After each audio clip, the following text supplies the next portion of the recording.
हमारे संविधान और हमारे देश की जो मूल आत्मा है उसके बारे में पूरी तरीके से मिठास के साथ उन्होंने हमारे आपके बीच में रख दिया। मैं बधाई देता हूं ऐसे लोगों को, और तमाम ऐसे साथी हैं न केवल भारत में बल्कि दुनिया में फैले लोग हैं जो कहीं न कहीं समाज में जो बुराइयां हैं उस पर लड़ रहे हैं। अगर हम दुनिया का इतिहास देखें तो बहुत कम लोग ऐसे रहे होंगे जिन्होंने ऐसी सोशल लड़ाई लड़ी हो। हमें खुशी है इस बात की कि जिन्हें भारत रत्न भी मिला, भारत रत्न बाबा साहब भीमराव अम्बेडकर जी, जो हमारे ही देश के और हमारे ही बीच के इतने बड़ा ऊंचाई का उनका नाम है कि दुनिया का दूसरा सोशल इन्फॉर्मर आपको उनके बराबर नहीं दिखता। दुनिया में जगह जगह पे तरह तरह की लड़ाइयां लड़ी गई हैं, वहां पर लीडर्स निकले हैं, बड़े बड़े लीडर्स आए हैं, लेकिन जो रास्ता बाबा भीमराव अम्बेडकर जी ने अपनाया वो कितनी कठिनाई भरे रास्ते के साथ उन्होंने पूरे समाज को ताकत दे दी, और ऐसी ताकत दी है हमारा सब साथ छोड़ जाएं और गरीब या जो कमजोर लोग हैं उसके साथ कोई खड़ा ना हो, अगर वो संविधान के साथ खड़ा हो जाएगा तो उसे सब कुछ मिल जाएगा। वो चीज हमारे भारत रत्न बाबा साहब भीमराव अम्बेडकर जी ने दी है। हमें एक वोट का अधिकार, जिन्हें हम अनटचेबल कहते थे, हम अनटचेबल कह करके उन्हें दूर रखते थे।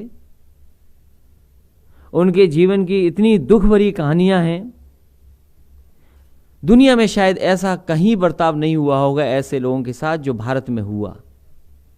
उनको सम्मान दिलाया, उनको बराबरी की जगह बैठाने का काम किया। ऐसे व्यक्ति का जो हम सब पूजा करते हैं, ये सच्चाई है कि उनकी ऊंचाई तक कोई नेता पहुंच नहीं सकता। मुझे खुशी है इस बात की कि हर राजनीतिक दल उनके कार्यक्रमों से, उनके रास्ते से प्रभावित रहता है। करोड़ों हमारे लोग उनसे प्रेरणा लेते हैं, और समय समय पर जब जरूरत मिली है उन्हें प्रेरणा मिली है। इसलिए ऐसे बड़े व्यक्तित्व का जितना सम्मान कर सकें वो कम होगा। हम समाजवादी लोग हम भरोसा दिलाते हैं, आज तो इस कार्यालय में मना रहे हैं, हमारी पार्टी जगह जगह पूरे प्रदेश में मना रही है परिनिर्वाण दिवस। हम आपको भरोसा दिलाते हैं हर वर्ष और अच्छा मनाने का काम करेंगे, जिससे ज़्यादा से ज़्यादा लोगों को हम जोड़ सकें, ज़्यादा से ज़्यादा लोगों के बीच में हम पहुंच सकें। आज जो वातावरण है, आज जो माहौल है, वहां अधिकारों को छीना जा रहा है। जो अधिकार हमें मिले, एक एक करके अधिकार छीने जा रहे हैं। कभी कोई कल्पना कर सकता था? जो हमारा पेट भरता है, जो हमारे अर्थव्यवस्था की रीढ़ है, उसके साथ इतनी बड़ी खिलवाड़। हजारों लाखों की संख्या में दिल्ली के पास बैठे हैं इतनी कड़ाके की सर्दी में, लेकिन कोई सुनने वाला नहीं। और बताइए, हमसे, आपसे, न जाने कितने लोगों से उन्होंने यही वोट लिया, कहा कि अगर हमारी सरकार बन जाएगी तो हम आपकी पैदावार का जो आय होती है उसको बढ़ा देंगे, आय को दोगुना कर देंगे। आय दोगुना तो हुई नहीं, लेकिन ऐसे कानून आ गए हैं जिससे हमारे गरीब और किसानों को कुछ मिल नहीं सकता। कहीं ना कहीं ऐसी ताकतों को और बड़ी ताकतों को, जो पैसे वाले लोग हैं, जो उद्योगपति हैं, उनको मौका देने जा रही है सरकार। और तमाम ऐसे अधिकार जो हमें आपको मिले हैं उनको छीन रही है सरकार। ये मुद्दे पे चुनाव नहीं हो रहा, कहने को तो मुद्दे पे चुनाव होता है, लेकिन सरकार बताओ कहां खींच करके ले जाती है। याद रखना, भारतीय जनता पार्टी का जो रास्ता है, अगर उस रास्ते पर राजनीति होगी तो हमारे बहुत सारे पिछड़े लोग, दलित लोग, और जो बाबा भीमराव अंबेडकर जी ने सपना देखा था, वो सपना कभी पूरा नहीं हो सकता।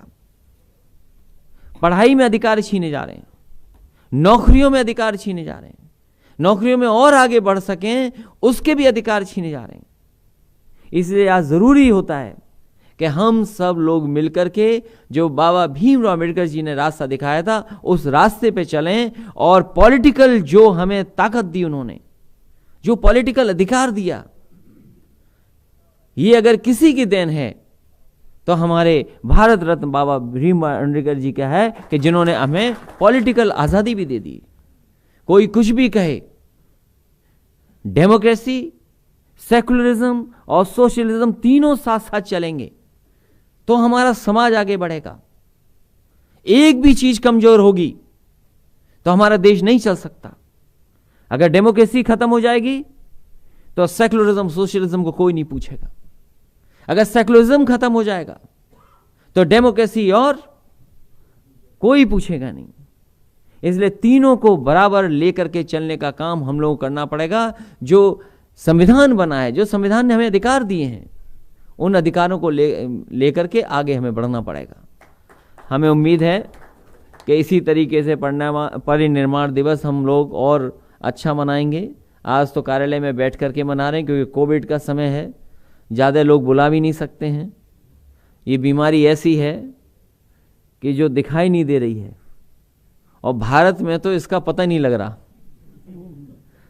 टीवी देखोगे तो बीमारी दिखेगी, चर्चा में रहोगे तो दिखाई देगी बीमारी है, लेकिन जैसे ही हम इधर उधर चले जाते हैं, किसी कार्यक्रम में चले जाओ, तो बीमारी का पता ही नहीं कि बीमारी है भी कि नहीं है। लेकिन हम कहना चाहते हैं इस बीमारी ने दुनिया को परेशान किया है। ये बीमारी है, ये बीमारी बड़े पैमाने पर लोगों की जान ले रही है। आज भी सुनने में आया है कि पूर्व सांसद हैं, उनके परिवार में सभी सदस्यों को हो गया, उनकी पत्नी एक्सपायर हो गई, या जगह जगह सुनने को मिलता है कि बहुत सारे लोग इससे प्रभावित हुए, उनकी जान भी जा रही है। इसलिए सावधान रह करके हमें अपने काम करते रहना पड़ेगा। सावधानी ही सबसे बड़ी बात है। अगर हम सावधानी रखेंगे तो इस बीमारी से दूर रह सकते हैं और बचाव भी रख सकते हैं। इसलिए हमें खुशी है, इतनी बड़ी संख्या में लोग आए हैं जो आज पार्टी में शामिल हो रहे हैं। मैं उनका स्वागत करता हूं।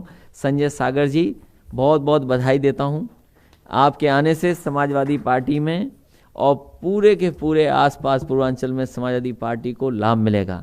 साथ ही साथ बड़ी संख्या में लोग हैं, जो बहुत लंबी सूची है, जिसमें कि